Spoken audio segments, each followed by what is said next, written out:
Hey guys, so I wanted to show you this real quick. This and this are like game changers. So this is brand new. This is for warming up your food. I had one. I'm always leaving it get dirty and forgetting to clean it, so I need two. One that I can throw in the sink and one ready to go. They're not that expensive either. I'll put a link in the description and in the comments. But you can put your food in here. Take this out obviously before you warm it up. Plug it in.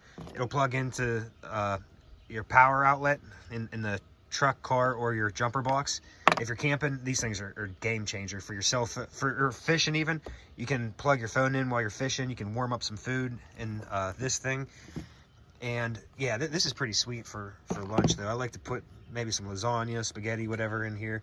And it takes a minute, I'm not gonna lie. It's not like instant hot, but it'll warm it up and you can have a nice hot meal.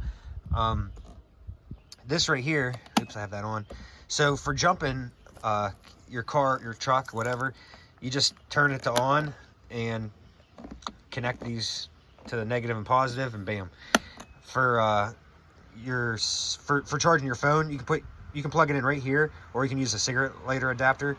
But you plug it in right here, just hit the USB thing, and it'll show on, and then you can charge your phone. It shows you the battery status. I've had this thing going for like a week and it's still got some power, so that's pretty impressive.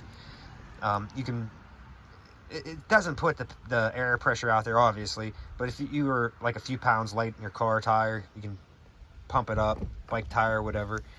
It has a nice little light. It's not that bright, but honestly, for the functions of just plugging in your phone while you're fishing, camping, at work, jumping your truck, car, and then being able to warm up food, it's freaking nice. And for what they want for these things, for under 200 bucks, you know, you have a nice little camping food warmer up or phone charger thingy, and you can jump your truck if it's a piece of crap and the batteries are always down like mine.